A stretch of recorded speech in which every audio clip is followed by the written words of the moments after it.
Evidence-based practice is an interdisciplinary approach to clinical practice that has been gaining ground following its formal introduction in 1992. It started in medicine as evidence-based medicine and spread to other fields such as dentistry, nursing, psychology, education, library and information science and other fields. Its basic principles are that all practical decisions made should 1. Be based on research studies and 2. That these research studies are selected and interpreted according to some specific norms characteristic for EBP. Typically such norms disregard theoretical and qualitative studies and consider quantitative studies according to a narrow set of criteria of what counts as evidence. If such a narrow set of methodological criteria are not applied, it is better instead just to speak of research-based practice. Evidence-based behavioral practice entails making decisions about how to promote health or provide care by integrating the best available evidence with practitioner expertise and other resources, and with the characteristics, state, needs, values and preferences of those who will be affected. This is done in a manner that is compatible with the environmental and organizational context. Evidence is comprised of research findings derived from the systematic collection of data through observation and experiment and the formulation of questions and testing of hypotheses. Empirically supported treatments are defined as clearly specified psychological treatments shown to be efficacious in controlled research with a delineated population. EBP in the history of medicine and education. In recent years, EBP has been stressed by professional organizations such as the American Psychological Association, the American Occupational Therapy Association, the American Nurses Association, and the American Physical Therapy Association, which have also strongly recommended their members to carry out investigations to provide evidence supporting or rejecting the use of specific interventions. Equivalent recommendations apply to the Canadian equivalent of these associations. Pressure toward EBP has also come from public and private health insurance providers, which have sometimes refused coverage of practices lacking in systematic evidence of usefulness. Areas of professional practice, such as medicine, psychology, psychiatry, rehabilitation and so forth, have had periods in their pasts where practice was based on loose bodies of knowledge. Some of the knowledge was law that drew upon the experiences of generations of practitioners, and much of it had no valid scientific evidence on which to justify various practices. In the past, this has often left the door open to quackery perpetrated by individuals who had no training at all in the domain, but who wished to convey the impression that they did, for profit or other motives. As the scientific method became increasingly recognized as the means to provide sound validation for such methods, the need for a way to exclude quack practitioners became clear, not only as a way of preserving the integrity of the field, but also of protecting the public from the dangers of their cures. Furthermore, even where overt quackery was not present, it was recognized that there was a value in identifying what actually does work so it could be improved and promoted. The notion of evidence-based practice has also had an influence in the field of education. Here, some commentators have suggested that the putative lack of any conspicuous progress is attributable to practice resting in the unconnected and non-cumulative experience of thousands of individual teachers, each reinventing the wheel and failing to learn from hard scientific evidence about what works. Opponents of this view argue that hard scientific evidence is a misnomer in education. Knowing that a drug works is entirely different from knowing that a teaching method works, for the latter will depend on a host of factors, not least those to do with the style, personality and beliefs of the teacher and the needs of the particular children. Thus, opponents of EBP in education suggest that all teachers do indeed need to develop their own personal practice, dependent on personal knowledge garnered through their own experience. Evidence-based treatment. Evidence-based treatment is an approach that tries to specify the way in which professionals or other decision-makers should make decisions by identifying such evidence that there may be for a practice and rating it according to how scientifically sound it may be. Its goal is to eliminate unsound or excessively risky practices in favor of those that have better outcomes. EBT uses various methods to encourage, and in some instances to force, professionals and other decision-makers to pay more attention to evidence that can inform their decision-making.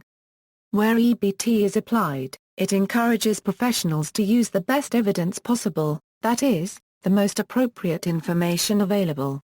The current implementation of EBP, the core activities at the root of evidence-based medicine, can be identified as a questioning approach to practice leading to scientific experimentation, meticulous observation, enumeration, and analysis replacing anecdotal case description, for instance, EBSCO's DI-named.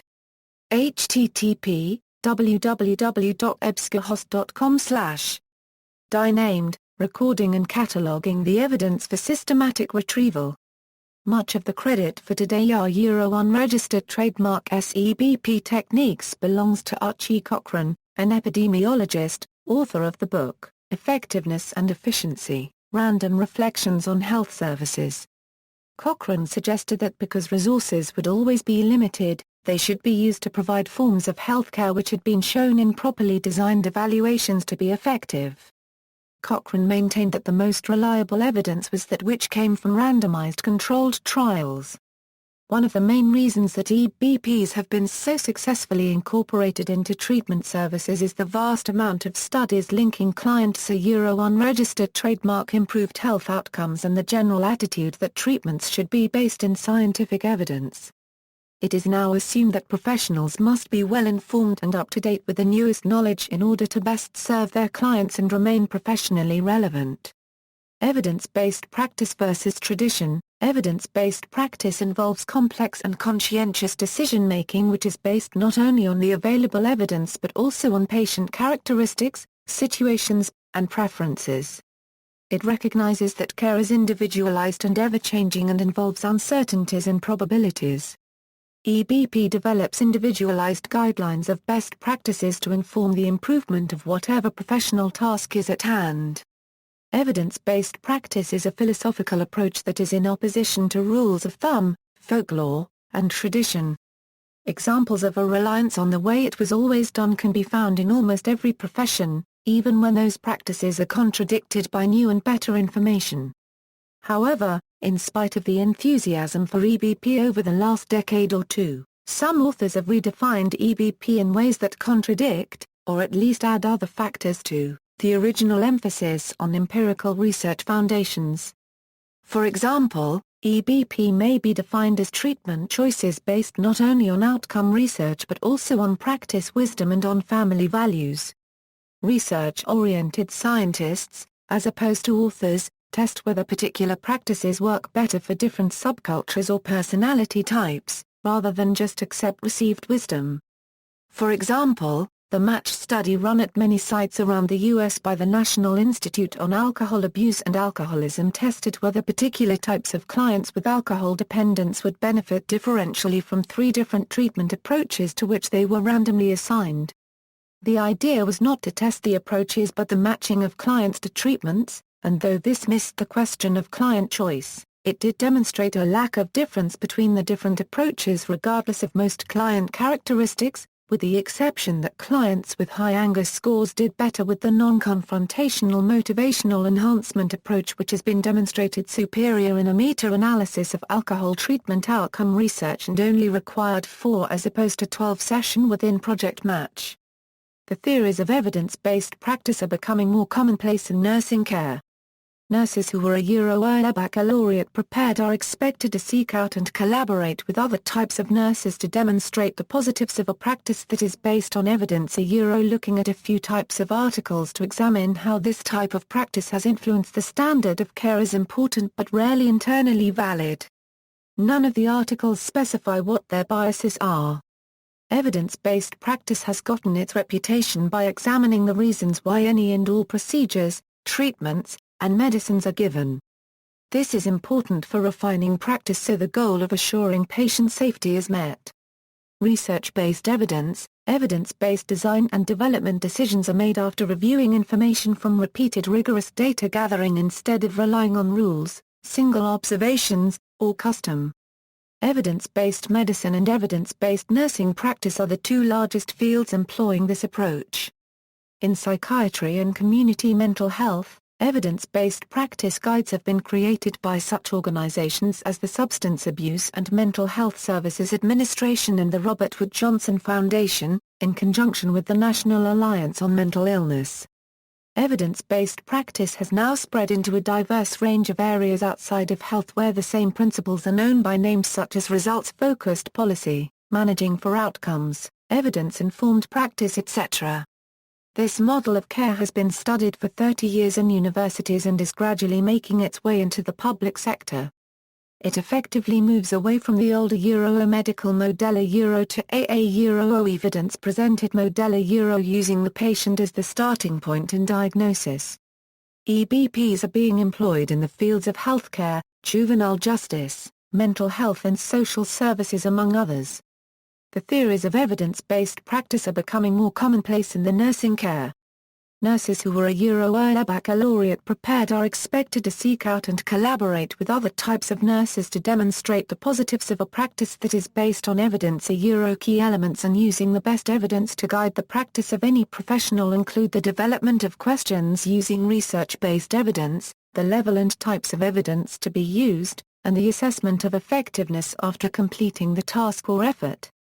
One obvious problem with EBP in any field is the use of poor quality, contradictory, or incomplete evidence. Evidence-based practice continues to be a developing body of work for professions as diverse as education, psychology, economics, nursing, social work and architecture. Psychology. Evidence-based practice of psychology requires practitioners to follow psychological approaches and techniques that are based on the best available research evidence. Evidence suggests that some therapy approaches work better than others. Criteria for empirically supported therapies have been defined by Chambliss and Hollon.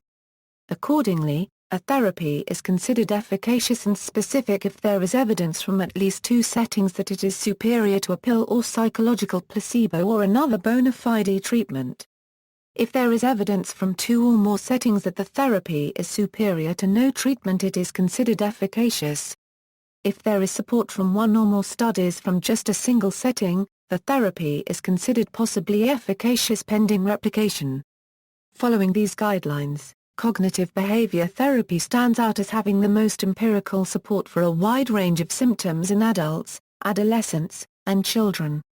Unfortunately, the term evidence-based practice is not always used in such a rigorous fashion, and many psychologists claim to follow evidence-based approaches even when the methods they use do not meet established criteria for efficacy. In reality, not all mental health practitioners receive training in evidence-based approaches, and members of the public are often unaware that evidence-based practices exist. Consequently, patients do not always receive the most effective, safe, and cost-effective treatments available. To improve dissemination of evidence-based practices, the Association for Behavioral and Cognitive Therapies and the Society of Clinical Child and Adolescent Psychology maintain updated information on their websites on evidence-based practices in psychology for practitioners and the general public. Levels of evidence and evaluation of research. Because conclusions about research results are made in a probabilistic manner, it is impossible to work with 2 simple categories of outcome research reports.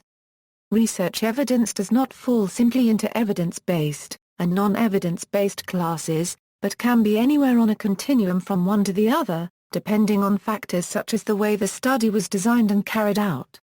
The existence of this continuum makes it necessary to think in terms of levels of evidence, or categories of stronger or weaker evidence that a treatment is effective. To classify a research report as strong or weak evidence for a treatment, it is necessary to evaluate the quality of the research as well as the reported outcome. Evaluation of research quality can be a difficult task requiring meticulous reading of research reports and background information. It may not be appropriate simply to accept the conclusion reported by the researchers. For example, in one investigation of outcome studies, 70% were found to have stated conclusions unjustified by their research design. Although early consideration of EBP issues by psychologists provided a stringent but simple definition of EBP, requiring 2 independent randomized controlled trials supporting the effectiveness of a treatment, it became clear that additional factors needed to be considered. These included both the need for lower but still useful levels of evidence, and the need to require even the gold standard randomized trials to meet further criteria. A number of protocols for the evaluation of research reports have been suggested and will be summarized here. Some of these divide research evidence dichotomously into EBP and non-EBP categories, while others employ multiple levels of evidence. As the reader will see, although the criteria used by the various protocols overlap to some extent, they do not do so completely. The Kaufman Best Practices Project approach did not use an EBP category per se, but instead provided a protocol for selecting the most acceptable treatment from a group of interventions intended to treat the same problems. To be designated as best practice, a treatment would need to have a sound theoretical base, general acceptance in clinical practice, and considerable anecdotal or clinical literature.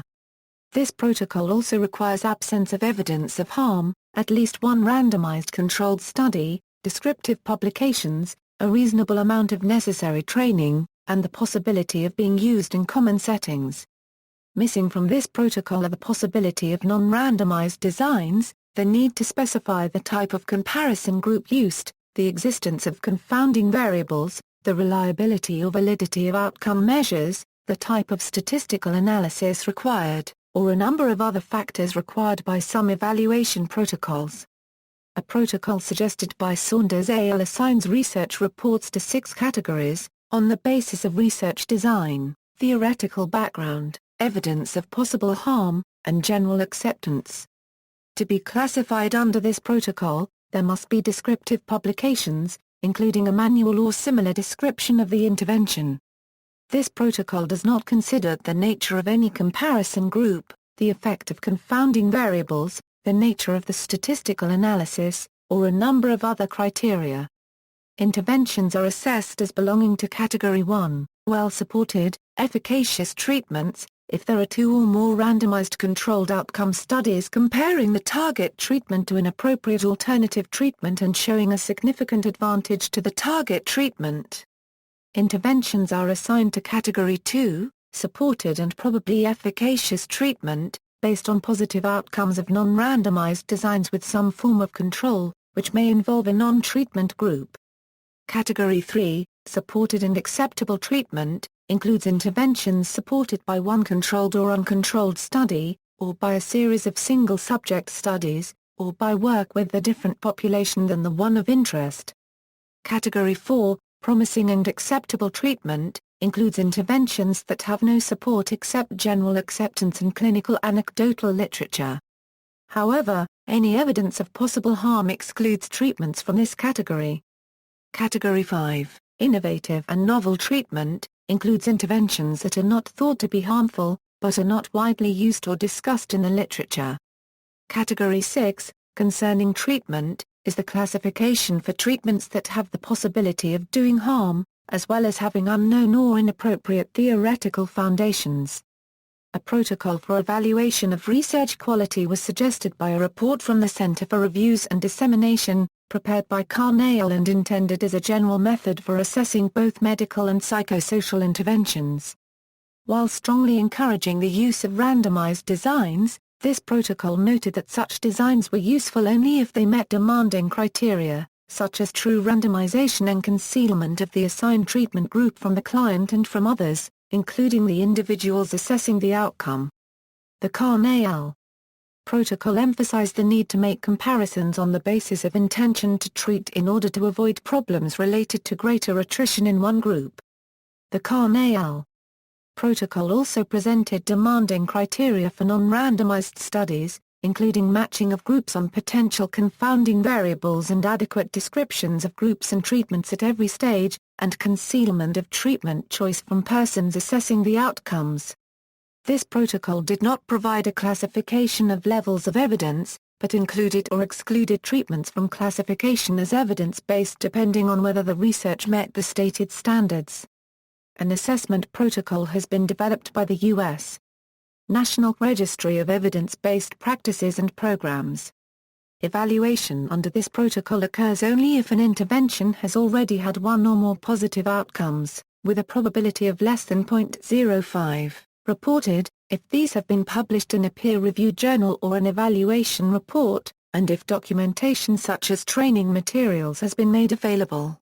The NREPP evaluation, which assigns quality ratings from 0 to 4 to certain criteria, examines reliability and validity of outcome measures used in the research, evidence for intervention fidelity, levels of missing data and attrition, potential confounding variables, and the appropriateness of statistical handling, including sample size.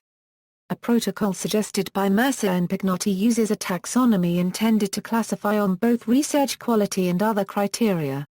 In this protocol, evidence-based interventions are those supported by work with randomized designs employing comparisons to establish treatments, independent replications of results, blind evaluation of outcomes, and the existence of a manual.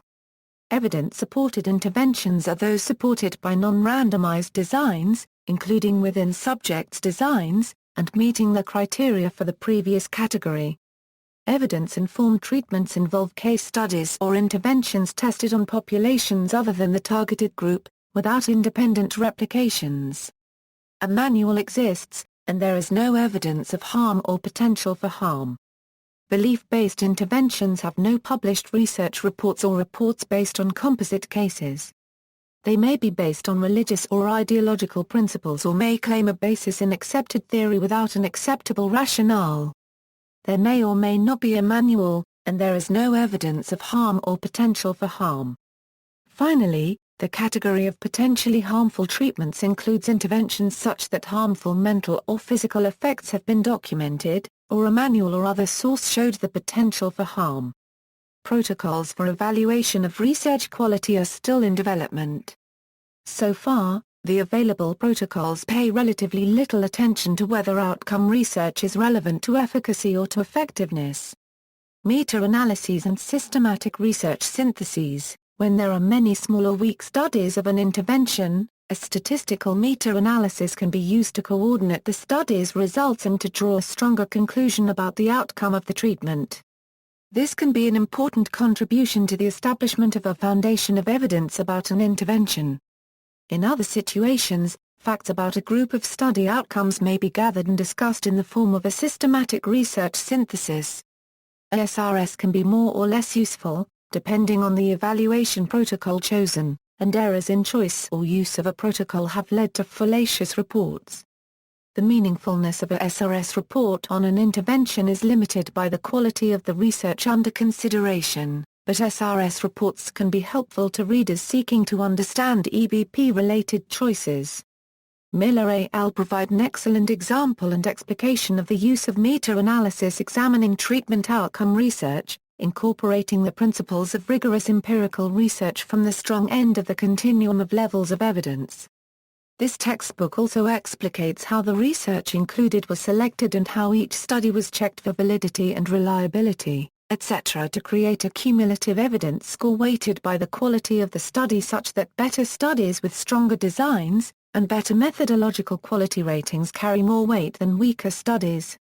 The results lead to a rank ordering of the 48 treatment modalities included and provide a basis for selecting supportable treatment approaches beyond anecdotes, traditions and law.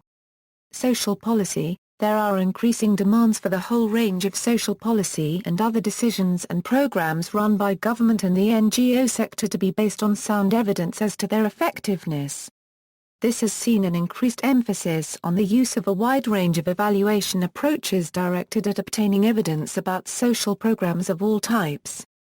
A research collaboration called the Campbell Collaboration has been set up in the social policy area to provide evidence for evidence-based social policy decision-making. This collaboration follows the approach pioneered by the Cochrane Collaboration in the health sciences.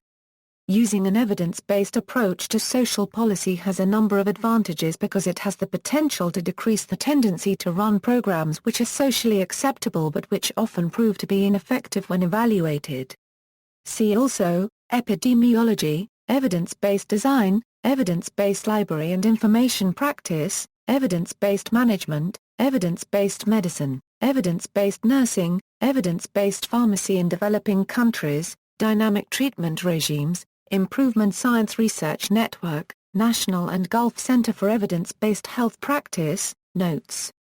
References.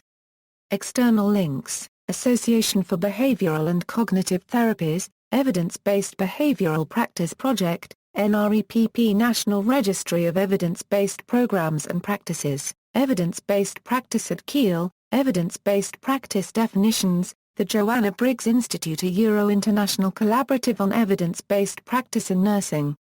Indiana Center for Evidence-Based Nursing Practice, a JBI collaborating center, Evidence, a Euro-communicate leading research in order to promote international cooperation and evidence-based treatments, Evidence-Based Practice Clinic Interdisciplinaries, Evidence-Based Practice Studies at the University of Massachusetts, Center for the Advancement of Evidence-Based Practice at Arizona State University College of Nursing and Health Innovation, the National Nursing Practice Network, website about evidence-based teaching, Improvement Science Research Network, Academic Center for Evidence-Based Practice.